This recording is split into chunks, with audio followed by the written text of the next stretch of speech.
All right, let's start with this. Okay. Okay, so hopefully I'm going to be able to support some of what Mark said from the first actual consistent pair of talks on observation and theory. I'm going to talk about, I spoke this morning all about the global properties of Lyman-alpha galaxies at low Z derived from spectroscopy. The aim of that was, of course, to detect, there I really discussed global Lyman-alpha outputs. Didn't really start to dissect galaxies very much at all. So this afternoon, I'm going to talk about high-resolution spectroscopy, coming from HST. I have some preliminaries on high-resolution spectroscopy. Well, I'll talk about blue compact dwarfs, of which one is I Zwicky 18 that Mark spoke at too much length in the last talk. I'll talk about outflows, the ubiquity of outflows in star-forming galaxies. There'll be some more birds. I will talk about the covering fraction, column density of lowly ionized gas, what we can infer from fluorescent lines, some implications for Lyman continuum leakage, and point number 8 is what some of these galaxies would look like if you inserted them into a neutral universe or into a redshift 6.5 universe. That slide I added 2 minutes ago. So the preliminaries on what do you call it, high-resolution spectroscopy, so GALEX and I UE, they're all doing low-resolution stuff, getting global Lyman-alpha fluxes. Of course, if we're looking at extended sources like this, large aperture spectrographs, you're going to smear out all the light across the dispersion direction, and you're going to end up with smeary lines and low spectral resolution. If you want to go to high resolution, you want to block out however much of the light you can really. It's going to be decreasing spectral resolution in the dispersion direction. So we do this usually by inserting apertures or slits across the object. And here are some observations of large galaxies obtained with COS from a paper by Emil over there. And you see blue Lyman-alpha fuzz up there and where we put the COS aperture. We're talking now about a small fraction of the galaxy and not the whole thing. So one thing to keep in mind during this talk is that now everything we're going to discuss is going to be a measurement made only on a single small sight line, and it may not be representative of the whole galaxy. High spectral resolution is going to be very important if you want to measure any kinematics. Fluxes you're okay with, and equivalent width you're okay with, as actually X said a couple of days ago. But this is the same galaxy, IRASO 8339, observed with the STIS on HST in 2 different spectral resolutions, and low resolution here, and high resolution this guy up here. And when you have sort of 300, well, this highest resolution is almost 40 kilometers per second. You see a narrow Lyman-alpha line. You see the blue end of the P Cygni profile. You see a secondary blue bump there. And when you observe this at low resolution, 10 times worse, the peak has shifted to the red. The blue absorption has shifted to the blue, and the little bump is all gone. So if you're measuring the velocity of Lyman-alpha peak, for example, you want to be doing it with high spectral resolution as possible. That's kind of obvious. So we're going to go back to the I UE sample just very, very briefly to this paper by Mir and Turlovich in 1981, where they were seeing in their statistical sample of 3 galaxies that there was a tendency for the lowest metallicity objects to be the ones with Lyman-alpha emission. And they made a statement in their paper. It says to confirm this effect and pin down the reasons for it, something, something.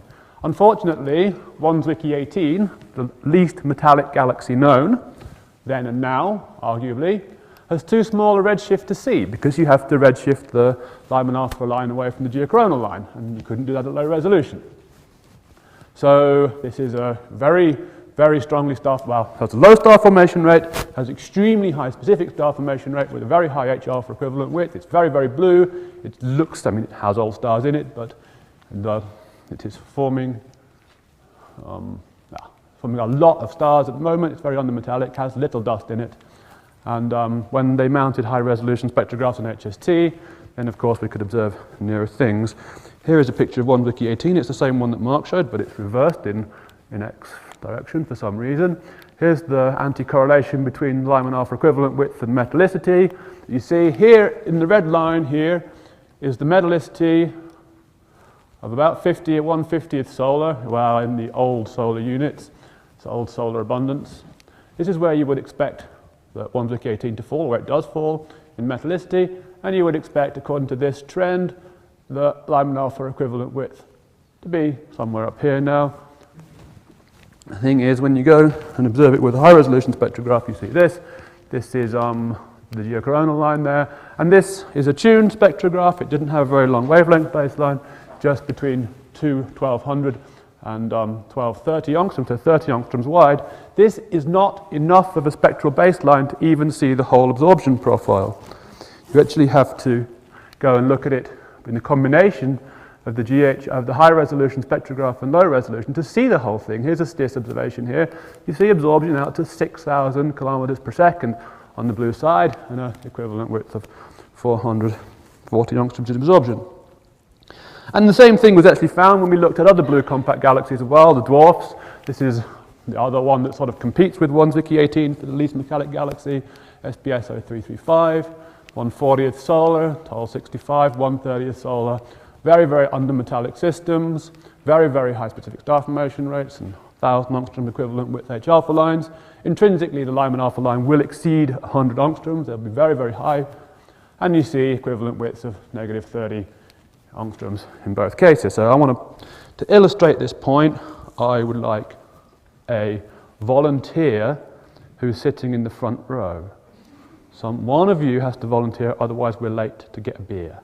The faster it goes, the more popular you will be. Okay, sorry, has to be you. Yeah. You have to point this pointer at that screen and tell me, not anywhere, with thought, right, where one of the blue compact dwarfs would sit on this figure. Where do you reckon? Very undermetallic, probably equivalent width, negative equivalent width in Lyman-alpha. Where do you reckon? That's positive, so maybe down a bit. Try somewhere around there. This is, I learnt yesterday how to do animations. And this takes 7 seconds. No, don't follow it, that's cheating. All right, there. That's where they sit on this diagram, right? And now, because I learnt to do animations, yes, what does this mean for the equivalent width versus metallicity trend? Thank you. It means, politely speaking, that something hasn't yet been accounted for. When we go and look at the next set of blue compact galaxies, stronger starburst now, this is Arrow 2, the next galaxy actually observed with HST after the high resolution spectrographs were mounted. It's only about a half solar metallicity, has reasonable amount of dust in it, significantly more star forming, and you see here a bright Lyman-alpha line, you see P Cygni line there. It's where the state of play stood in 1995. This is the first ever sample of local starbursts observed with HST. These are all famous local systems. These SBSO 335 and 1 Zwicky 18 discussed already. Arrow 11 is going to come up later and tomorrow. Some other local favourites of the starburst community. This was quite expensive with HST. We're still talking roughly 5 to 8 spacecraft orbits per galaxy, and observed in 2 settings, one to target Lyman-alpha and one these metallic lines. This is what Mark was discussing before. A word on the metallic lines that Mark didn't know what they were. Here they are. Ionization potentials, and the element is here, and the ionization level is up here. What you're looking for to trace the atomic ISM is galaxies, is metal ions with a similar ionization potential to hydrogen, right? So you're looking for something in the 10 to 14, 10 to 15 electron volt range, and it's got to be, abundant enough to see it in the spectrum. And it has to, of course, be good in wavelength as well. But there are ions like, hydrogen would trace the hydrogen, of course, but also carbon 1, nitrogen 1 would be good, oxygen 1 would be very good, silicon 2 would be pretty good, higher ionization potential, ions tracing higher temperatures, of course. That was the parenthesis, so you want to go after some of these lines, that's why they go after oxygen 1, silicon 2 there. This is the first sample of starbursts observed.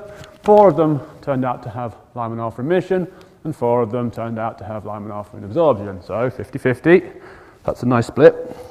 If you look at the absorbing galaxies first, Here are the absorption profiles at Lyman-alpha, and these are the silicon-2 and oxygen-1 lines here, 1302, 1304 angstrom. And the line that you see drawn there is the wavelength at which you would expect these lines to fall based upon the H-alpha velocity of the galaxy. So this is a systemic wave based on systemic redshift, and you see from these absorption lines that the gas, the atomic gas surrounding the galaxies, is indeed static with respect to the nebulae traced by H-alpha, which is where the Lyman-alpha forms as well. Now, and of course, if we go to the Lyman-alpha emitters, well, they're emitters.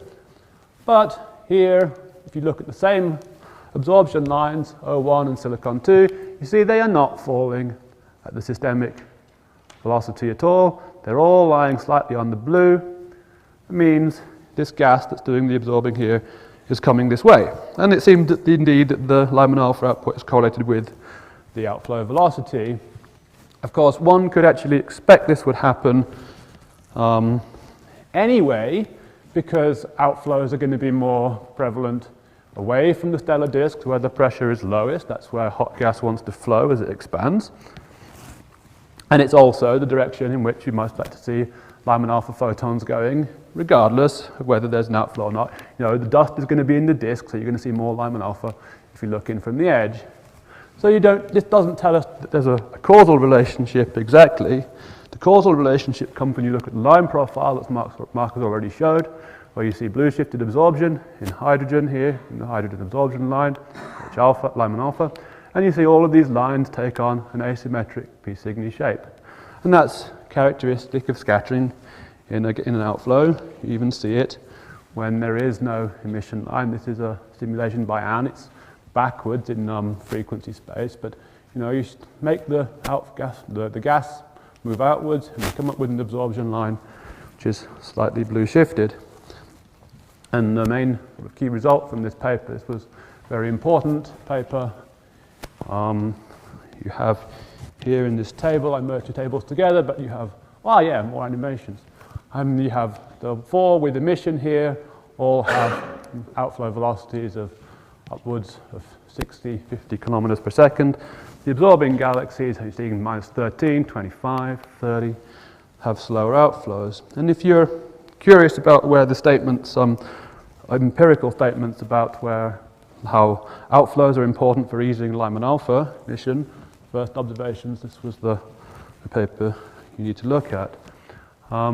This is to cycle 18 with HST, so 6 years ago now. Cosmic origin spectrograph was mounted.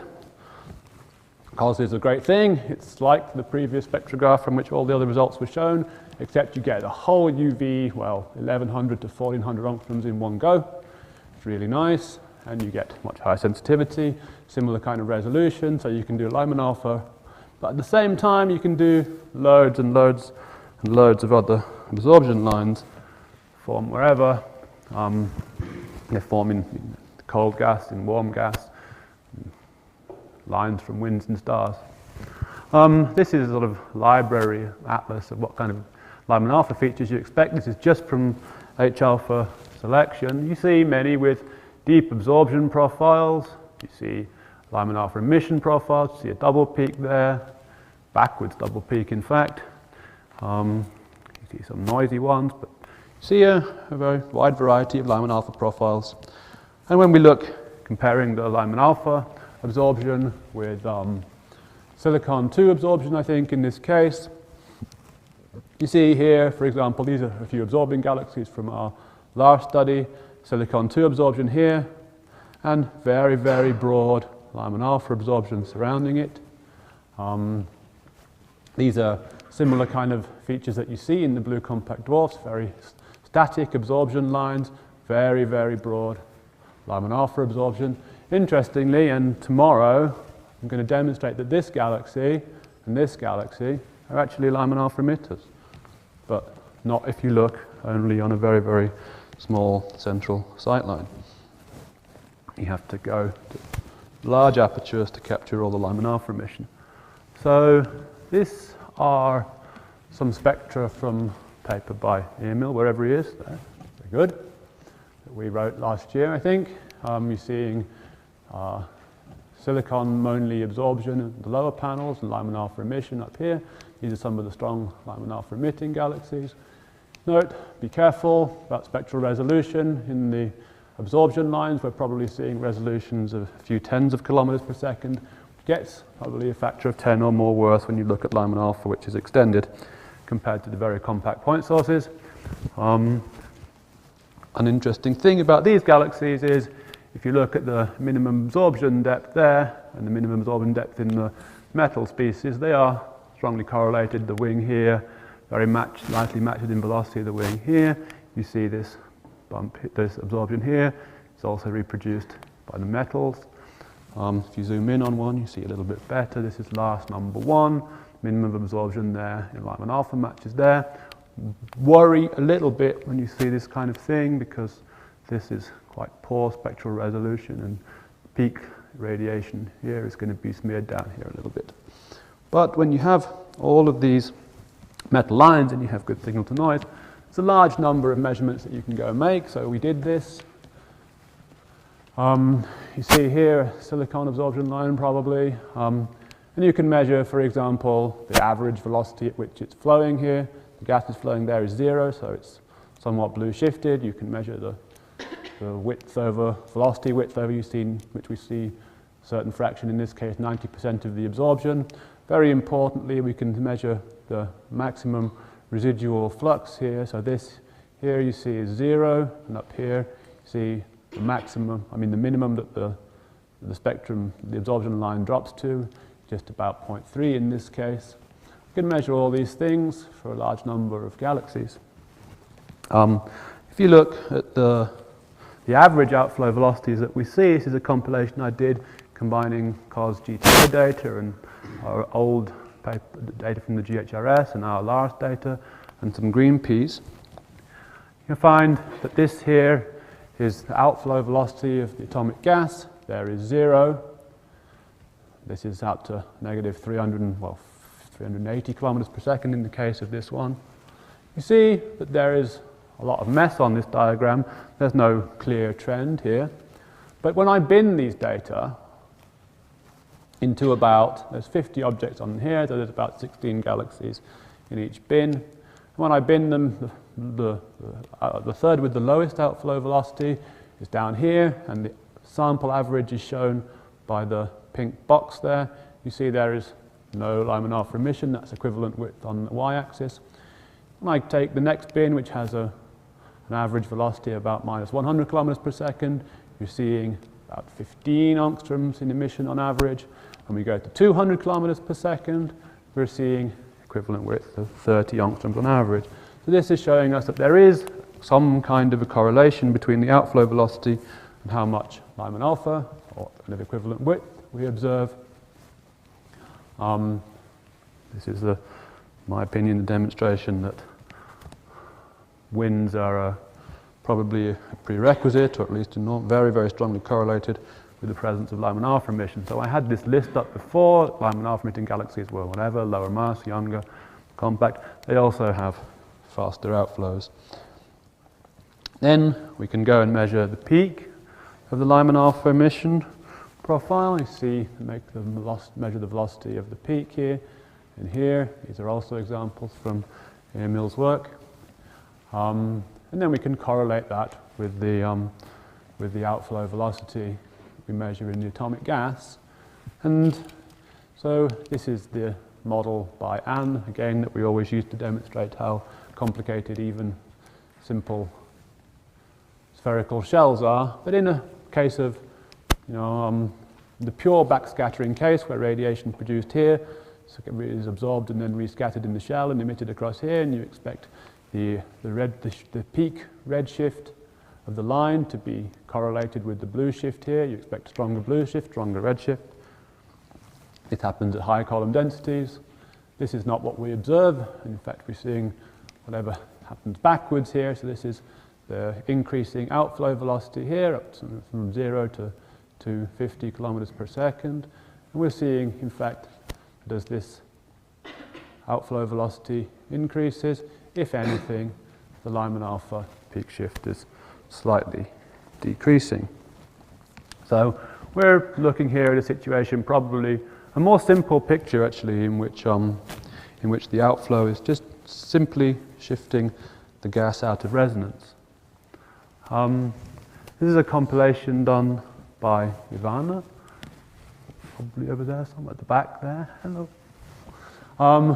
These are the and Hashimoto's redshift 2 Lyman-alpha emitter and Lyman break galaxy compilation. And here on the x-axis we see velocity shift of the Lyman-alpha peak. Lyman-alpha emitters not as strongly redshifted as Lyman break galaxies, which go out all the way out to 1,000 kilometers per second. This is, I cut the axis off here, but the reason Hashimoto's plot is so stretched is because I matched the edge here of 500 kilometers per second. And so we have here the green peas in green and some of our large galaxies in blue, and we seem to be here very well actually matching the velocity shift in the Lyman-alpha line that we observe at high redshift for the Lyman-alpha emitters, but not the Lyman break galaxies, which is kind of interesting, right? Because most of these galaxies were selected by UV continuum to be analogous to the Lyman break galaxies and not to be Lyman-alpha emitters. Green peas are probably an exception to that. Okay, and this is explained in transfer models, again by Anne. So here we have column density on the y-axis here, and how much the peak is shifted here. And you're seeing for increasing column densities, provided the outflow velocity is not really fast, the sort of the range that we're looking at here, you see that as the column density increases, the peak shift increases too, and we're looking somewhere around this sort of a few hundred kilometers per second range here, perhaps at lower gas column densities in Lyman-alpha emitting galaxies. So we have all these absorption lines, and there's a lot we can do with them, not just measure centroids, but it's a bit more complicated. So we have the gas, a slab of gas in one case being illuminated by an ultraviolet continuum source in the background. That's how we do all absorption line spectroscopy. And we have an incident flux, which we're going to call I0, which we're actually going to normalize to 1, but I'll call it I0. And this light is incident on in this case, on a slab of gas, and a fraction of it gets through. And for the completely homogeneous case, then this I over I0 is just going to be the optical depth in this slab. And you're going to get an absorption line that looks like this. Or alternatively, you can have a geometry that looks like this.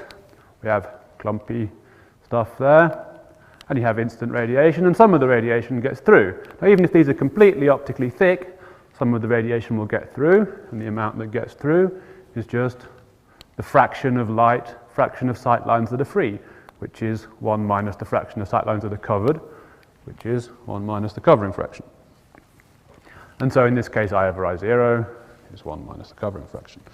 You can also have the hybrid situation in which you have each one of these clumps has an optical depth tau, and you have light coming in and some getting out. And you can write down an expression, I over I0 is 1 minus the covering fraction into 1 minus e to the minus tau. And then, of course, you have all these situations. If you only have one absorption line, you have lines of a certain strength. If you only look at a single absorption line, you just can't tell what it is you're looking at. You can't tell the difference. So we just write down, I think X and Mark have both been over this to some extent. This optical depth up here, entering, is just some, here you need an oscillator strength and a wavelength. You need some physical constants, an E and an M and a C, you always need those, and a column density. And really what's important is the oscillator strength, the wavelength, and the column density. So you can write all those physical constants together, and just the product of those numbers. The nice thing is if you have a number of transitions from the same ion, and they all share a ground state, and they all have different oscillator strengths, the product of oscillator strength and wavelength, then this optical depth is going to be different for a given n, for a given column density. And in that case, if you have two unknowns, and if you have more than two absorption lines, then you can solve for the covering fraction and the column density. And that's very nice. And what's even nicer is if you have really good spectral resolution and you can resolve the absorption lines, you can do that at every velocity. And the great thing about silicon is that it has two lines up here at 1190, 1193, one here at 1260 angstroms, and one here at 1304 angstroms. And they all have different oscillator strengths. Also, silicon 4 has 3 lines. So again, in the case of uniform covering, this I over I0 is going to be some complicated function of f and lambda. In the case of clumpy, very, very optically thick things, I over I0 is going to be the same for every line. Here you see 4 different absorption lines of silicon from Emil's paper, and or something like that. And you see here the lines have a similar shape, but they're going to different depths. This is how we actually do the work, or how Emil does it. You have the absorption lines there. This is oscillator strength, product of oscillator strength and wavelength. And you see that I over I0 here, so this must be that red point there, I think. Is that right? The red points there correspond to these. These are different transitions in the atom, ion. And then you can do a chi-squared minimizing grid, and you can solve for the column density here, which is saturating at 10 to the 12 points up, 10 to the 13-ish, where the line becomes optically thick, and that's what's causing this big degeneracy up here. We have no control over the column density. What's important is that we get out the covering fraction. And we do this, and we do that at every velocity, and it's nice. Here you see minimum covering fraction there, about 80%. It's 1 minus covering fraction. There's covering fraction on the right. You do this for a whole sample. Absorption lines look like this. You do it for the whole sample. You can measure covering fraction. So here it's completely covered. Here it's not. Here it's not. Here it really isn't. And you can see if the covering of atomic gas is somehow related to the output of Lyman-alpha. And kind of is. We have covering fraction here. Must be 1 minus, right? No. In the case, no, it's not. It's covering fraction. Here you have 1, and when you have covering fractions of really close to 1, then there's no Lyman-alpha emission. It's kind of noisy. There's points all over the place. But here, when you go beneath covering fraction of about 0.9, then that's where the Lyman-alpha emitting galaxies sit.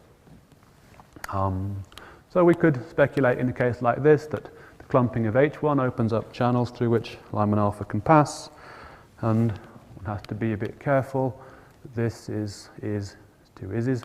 This is covering fraction of at every velocity. It's the maximum covering fraction at any velocity, not the absolute covering fraction, which we're going to come back to in a minute. So again, adding to this list of what Lyman-alpha emitting galaxies are, they're all that.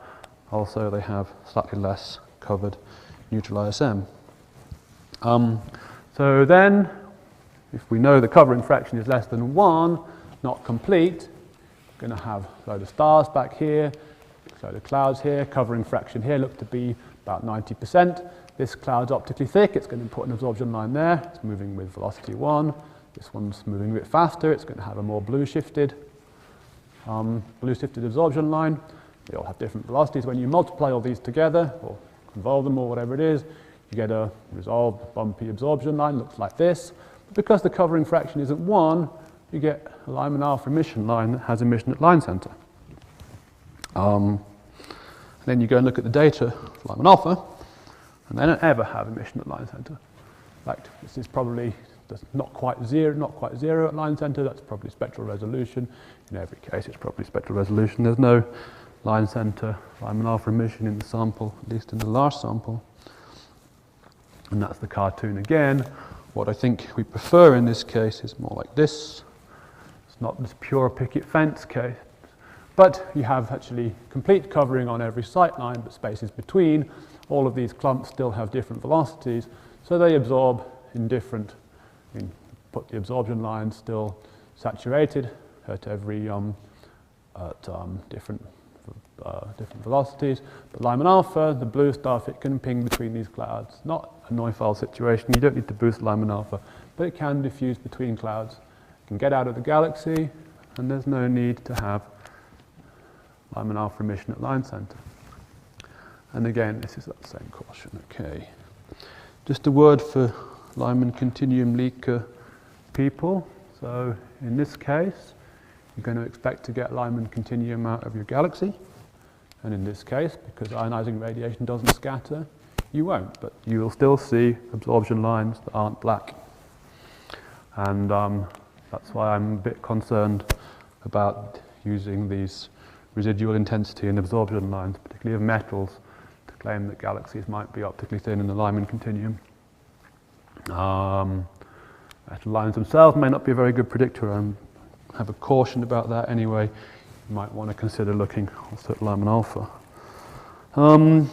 There's more about you can do with these ions. They're really cool. Because as well as being just absorption lines, the ground state is usually split, at least in the silicon lines it always is, in carbon-2 it is. The ground state is split. So whenever you have an emission line, whenever you have an absorption line, the electron's going to go ploop, up there, and then it can do one of two things. It can fall in the same place, in which case you're going to re-emit another photon and fill in part of the line, or it can fall down to this other part of the split ground state. It's going to have very close to the same energy, slightly lower, which means slightly longer wavelength, which means you're going to emit a fluorescent Lyman-alpha, fluorescent. It actually is fluorescence in this case. It's a slightly longer wavelength, small emission line. And this, first of all, the scattering back into the main absorption channel is a caution for using the depth of these lines to infer things about ISM. Secondly, this could be a useful diagnostic. It's also going to be a function of how big the aperture is compared to the galaxy, because if you occult the whole galaxy, so you have a whole emitting surface here that we will imagine is our Lyman-alpha emitting surface. You have a point source, and you have a spectrograph, and you look in from the side, you're going to see absorption and emission only inside this aperture.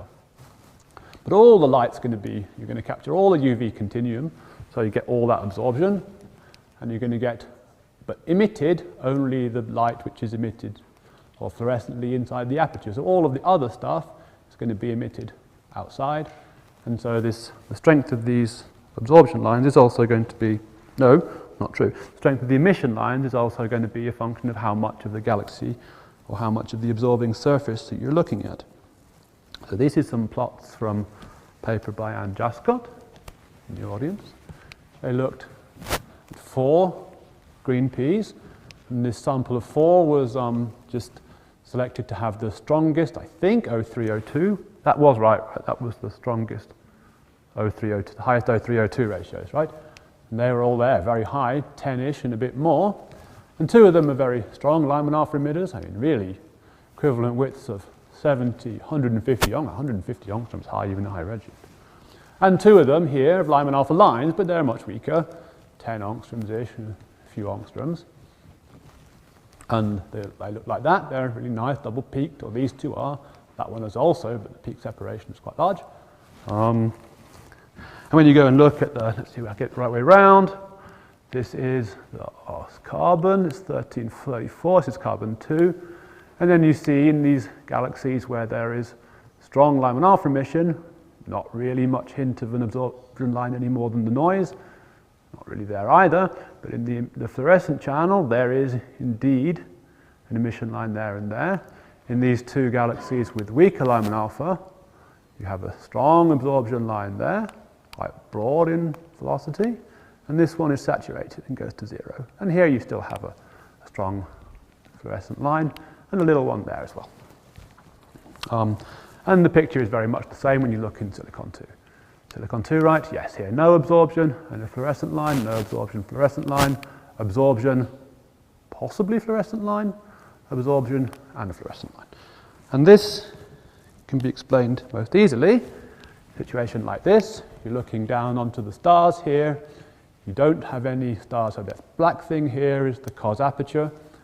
You're looking at the stars emitting radiation in your direction, and here there's no clouds covering the stars, so you don't see an absorption line, but these stars emit isotropically, they radiate irradiate the clouds emit fluorescent line here, and you see that coming out, probably isotropically, of which your aperture is a part.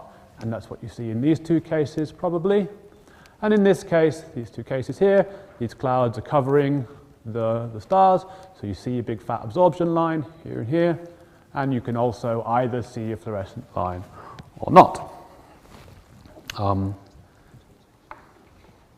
Actually, I think I'm going to skip this talk, this slide, and say a bit more about green peas, so cover a bit more of this paper by Elena Henry. So these, we've talked about green peas a lot. They are super strong star-forming galaxies. They have 10, okay, that's fine, probably. They have very strong H-alpha equivalent widths here, you know, high, upwards of 1,000 angstroms in some cases, but the lowest one is 400. They're rather unreddened in the ionized gas. EP minus V's are very low there. They're low metallicity compared to the sun. They're not dwarf galaxy. They're 10 times as metallic as the dwarfs, but they're somewhat they're subsolar anyway. They're all very blue in the UV continuum, and they're all very compact. These are optical images here. The green is because they have very, very strong oxygen lines. O3, have all that, and these were observed by Elena and collaborators, and here's the where the cos aperture goes. You're looking here in near UV acquisition image, and yeah, they're indeed very compact. To look at some of the properties of them, compared to the other Lyman-alpha emitting samples, the green peas are green, and the blue ones are large galaxies. They are certainly lower mass than the last galaxies, certainly lower star formation rates on average. Is that really true? Apparently it is. They are brighter in the UV continuum, significantly brighter in most cases, and they are significantly bluer than our galaxies in most cases. They are at the high end of the equivalent width distribution, and they are unreddened. And if we go and look at these galaxies with the cos in Lyman-alpha, then 100% of them are Lyman-alpha emitters. And a good fraction of them have blue bumps, double peaks. I mean, look at that one there. It's really nice double peaks here, some of them. Really quite great. And in Lyman-alpha, you see that this is Lyman-alpha luminosity here. They're very much more luminous than our sample, 10 times so. They're much more compact on average, with I think effective radii of a couple of kiloparsecs. They are much flatter Lyman-alpha equivalent width distribution and very high escape fractions. So interestingly, this very strong O3 line might be a predictor of Lyman-alpha emission, possibly because of a low gas content. And looking at the peak separation on these, you can go and measure them, which Ivana did again. And here's the Hashimoto peak Lyman-alpha separation for the double peaks at redshift 2 to 3. And indeed, these green peas seem to look a bit like the Lyman-alpha emitters and less like Lyman break galaxies. Possibly then we are looking at galaxies with a lower H1 column density. Here's Anne's simulations again. Lower column density increases, peak separation increases. We were looking at, where was it again? We were looking at 200-300 kilometers per second for these green peas. Looking at 200-300 kilometers per second is here. 10 to the 18, 10 to the 19 per centimeter square. So it's probably reasonably low gas column density. And here's my list again. I'm going to add on here that they also have a low gas. See, this list now, you'll notice, has like 10 items on it, which is, we're talking about 40 galaxies on which these 10 items have been derived. And we have to discuss this at some point. Maybe tomorrow. So going back to I Zwicky 18, because I don't like it being called a damped Lyman-alpha absorber. Actually, it's Lyman-alpha emitter. You just have to look very, very, very, very deep. So I took all the cos guaranteed time observations and some other ones, stacked them all, went to 28 kiloseconds in the end. Here's the absorption profile here, very nice. There's the geocoronal emission line. Look down there at the trough and you zoom in really closely. There's a bump there. It's real. See it in the, you just split sample half and half. It's real. You try and model that with radiation transfer models. from the grid that Daniel Scherer and Veram have developed. You see you fit this, you see the systemic voltages there. It's a double-peaked Lyman-alpha emitter. There's one peak there, the other peak is rolling into the blue peak is rolling into the geocoronal emission line, unfortunately. This column density that you derive is actually the same as, well, within 0.3 dex of that Hakim Atek derives by modelling the wings of this absorption line here with a transport code, and which you also get from Voigt profile fitting at least right down the barrel. So it is an emitter, but it's tiny flux. It's barely seen, and we don't know the surface brightness profile of this emission, of course, but you have to integrate over 2 square arc minutes to get escape fraction of 1. And the half-light radius of this galaxy is 1 arc second. So 60 times 2 is 120 squared. You have to integrate over 10,000 times this area, the area of the stars, in order to get an escape fraction in Lyman-alpha of 1. So how long have I got, Pierre? Well, none? Well, Mike. You still got 4 minutes. All right. Oh. So yeah, I could mention this perhaps. This is the dust content in the green pea galaxies. Lyman-alpha H alpha fraction there, H alpha H beta ratio there. These are the everything below this line here is preferentially attenuated, and here are these stronger Lyman-alpha emitters with their dust content we discussed this morning. The green peas sit down here somewhere. The peaks are here. I mean, they are less reddened, but one has to be careful about thinking why you expect them to emit more Lyman-alpha because they're also unreddened. There's still some scattering going on, even though it's probably quite minor. This Lyman-alpha escape fractions are sub 10% down here. So, they are being preferentially attenuated in Lyman-alpha, and all of them, in fact. Then the other Lyman-alpha lines are, they are somewhat broadened, be it less so than other galaxies. Just want to point out that these quantities, gas column density, dust column density, they're going to be correlated because gas and dust will be. When we look at the large sample, for example, here's our escape fractions on the x-axis here against the H alpha H beta ratio, so low dust content, more Lyman-alpha emission. We also see that for a broader absorption line profile in the UV, we see basically the same plot, right? Because this is because you have a higher, thicker gas column, you're probably going to have also a thicker dust column. You're going to have more absorption. And so it's not very clear, probably the low gas column is of course contributing, but it's all mixed up with the dust, right? And again, we have this big list of conditions you need for Lyman-alpha emission, but we're talking about very small samples, and everybody, the literature is full of people, and myself included. I'm extremely guilty of this. Publishing papers about what regulates Lyman-alpha emission, where you consider just one property, and I think we've done that to death now. We know from both empirically and from radiation transfer simulations under what conditions, how Lyman-alpha gets out of galaxies. We know it's about velocities, it's true, and it's about dust column, dust reddening, it's true. Look into atomic gas optical depth, it's also true. We know all these things, but still figuring out which ones are the most important or how it really works, or if our simulations agree with observation, is still a little bit further away. We haven't done that yet, but we should figure out really how to. I have no minutes left, right? So 1 minute.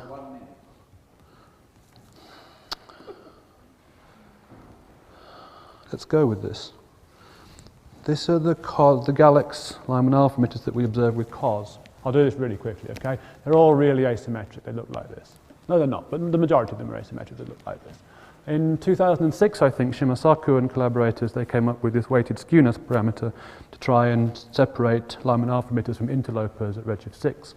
The motivation, they came up with it's like the skewness of a distribution. And it's weighted in somehow, I can't remember exactly how, I have to insert this slide while Mark was talking. And they use this skewness, this asymmetry on the line as a quantitative criterion to segregate low redshift O2 emitters in their redshift 6.5 narrowband sample. Narrowband plus spectroscopy sample, obviously. And we observed 25 GALEX Lyman-alpha emitters with cars and did the same experiment. Computed the weighted skewness. And this is the distribution. I have to know which way round it is. These are the Kashikawa galaxies, but it's the same quantity. Then we computed the weighted skewness, and they are here between, what is it? The redshift 6 galaxies are in red here, and our histogram for the skewness is in grey for cos at redshift 0.3, where there is no IgM. We get the systemic redshift from H-alpha.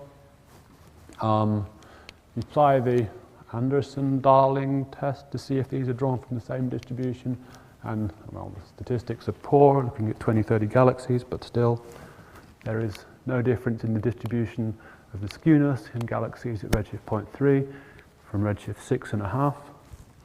So, while it's absolutely true, of course, that these galaxies at high redshift have asymmetric, sharp blue cut-on and extended red wings in their profiles, it's not clear that that is because of the intergalactic medium, and indeed we expect on average you dump these galaxies into a neutral IgM. At least if I assume a Madao IgM at redshift 6.5, I was inspired by the previous conversation. Compute the Lyman-alpha luminosity assuming no IgM and with a simulated IgM. It makes a difference in a few of them. These are a bit low. This is in log space. And I plot the fraction of light that you lose. The average is actually, the fraction of light that gets transmitted through the IgM, you only lose about 20% on average. So this asymmetry that we observe at low redshift, even if you put these galaxies at redshift 6.5, the IgM would only kill 20% of the Lyman-alpha. And that's for Madao IgM, which might even be a bit pessimistic. Okay, so this is the end. I had to go a bit quickly to get to that last slide. We talked about Lyman-alpha is asymmetric line. Be aware of low resolution spectroscopy if you want to measure where the peak lies. Blue compact dwarf galaxies do not obey the trend of escape fraction against metallicity. They are probably full of static gas. Outflows and winds are probably a vital component in some ways of Lyman-alpha emission. Some potus as well, there have been some birds. Lyman-alpha emission is stronger when the covering fraction and the gas column densities are a bit lower.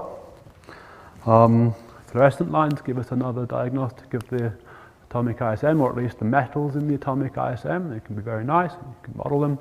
And we probably want to do multiple assessments of both metal line absorption and Lyman-alpha. We want to go and search for Lyman continuum leakers. And yeah, I think that's about where we are really. I guess I'm a bit late. That's all. Thank you.